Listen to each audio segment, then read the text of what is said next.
آپ BBC Urdu service کا programme سیربین دیکھ رہے ہیں۔ دور دراز علاقوں سے ایک تو خبر ہی مشکل سے آتی بھی ہے تو اکثر بری خبر ہی ہوتی ہے۔ شاید اس لیے رسول پور جیسے گاؤں 99% شرح خواندگی اور 0 جرائم کا ریکارڈ رکھنے کے باوجود سنسنی زدہ میڈیا کے لیے خبر کا درجہ نہیں رکھتے۔ تو پھر چلیں جنوبی پنجاب کے ہزاروں دیہاتوں کے درمیان بسے اسی بے خبر رسول پور کی خبر لینے۔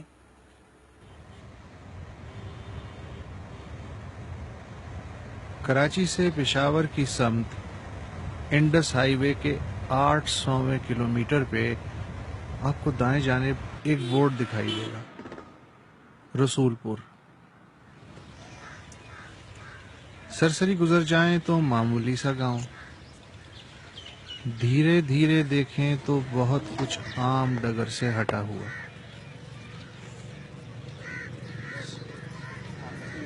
کوئی گلی ٹیڑھی میڑھی نہیں،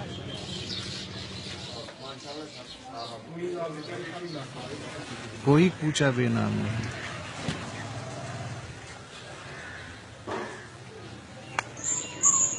کہیں تو گندگی پھیلی ملے، مگر بھینسوں کے باڑوں میں بھی نہیں۔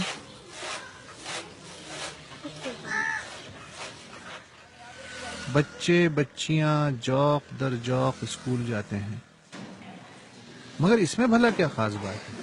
سبھی جگہ بچے اسکول جاتے ہیں، کہیں کم کہیں زیادہ۔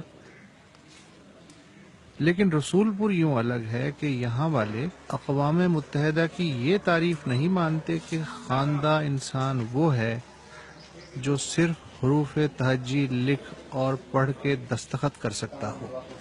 عالمی معیار جو بھی ہو، ہمارے نزدیک یہ معیار ہے کہ کم از کم میٹرک ہونا ضروری ہے۔ اور اگر میٹرک نہیں ہے تو اس کی زندگی عذاب میں؟ ہاں بالکل یقین 100%۔ اس کو یہاں پڑھا لکھا نہیں کہتے لوگ، وہ میٹرک کے نیچے مڈل بھی ہو تو یقین کریں کہ یہاں مڈل کو پڑھا لکھا لوگ نہیں کہتے ہم۔ باقی یہ تعلیم کے بارے میں یہ کوئی تصور نہیں ہے کوئی بچہ اسکول نہیں جائے گا، یہ بالکل کوئی کسی خاندان کسی فرد کسی باپ کسی ماں کے ذہن میں نہیں ہے، بچہ آٹومیٹک چلا جاتا ہے اسکول۔ اس گاؤں کی آبادی ان 2000 بلوچ احمدانیوں پہ مشتمل ہے جن کے بزرگوں نے پچھلے 200 برس سیلاب کے ہاتھوں 5 بار ہجرت کی اور پھر 80 برس پہلے اس جگہ آباد ہوئے۔ ہمارا ایک بزرگ گیا تھا دہلی امین آباد، وہاں اس نے اسلامی تعلیم حاصل کی۔ کب کی بات ہے یہ 1821 کی بات ہے۔ ہم سب کاشتکار تھے، جٹ تھے۔ اس نے کہا بھائی تم تعلیم حاصل کرو۔ پھر ہمارے دادے 3 دادے وہ 3 گئے تعلیم حاصل کرنے کے لیے۔ پھر سے ایک سلسلہ چل پڑا، یہاں آیا تھا عارف نواز SSP، وہ سالانہ ایک رسالہ نکالتا تھا پورے محکمے کا۔ اس نے لکھا ہے کہ اس ضلع میں ایک گاؤں ہے رسول پور، جہاں کی بلی بھی گریجویٹ ہے۔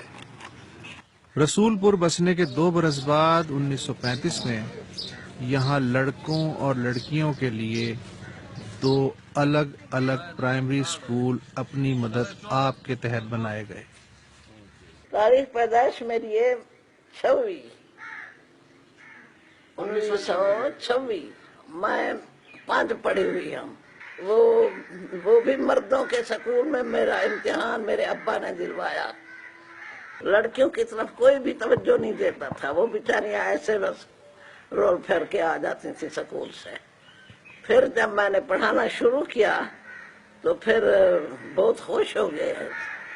پڑھائی بھی اردو میں، ہر چیز اردو میں، انگریزی مجھے نہیں آتی تھی، نہ میں نے کوشش کی سیکھنے کی نہ کچھ۔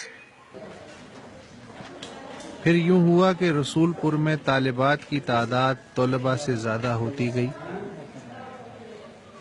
اور اس رجحان نے یہاں کی سماجی سوچ کو نیا رخ دیا۔ جو فیصلہ مطلب ہوتا تھا اکیلا آدمی کرتا تھا، اب ایسے نہیں ہے، گھروں میں عورتوں سے فیصلے بھی پوچھے جاتے ہیں، ان کو ان میں شامل کیا جاتا ہے، جو بھی فیصلے کیے جاتے ہیں وہ بھی ہمارے ساتھ شامل ہوتی ہیں۔ اور اس کے علاوہ جو ہمارے عورتیں تھیں وہ صرف ٹیچر کی جاب کرتی تھیں، اب ہماری جو لڑکیاں ہیں وہ MBBS ڈاکٹر ہیں، انجینئر بھی ہیں، وہ بھی باہر جا کر جاب کر رہی ہیں۔ تو یہ بہت بڑی تبدیلی ہے۔ اس سب کے باوجود رسول پور والوں کے کچھ اپنے ہی سماجی ضابطے ہیں۔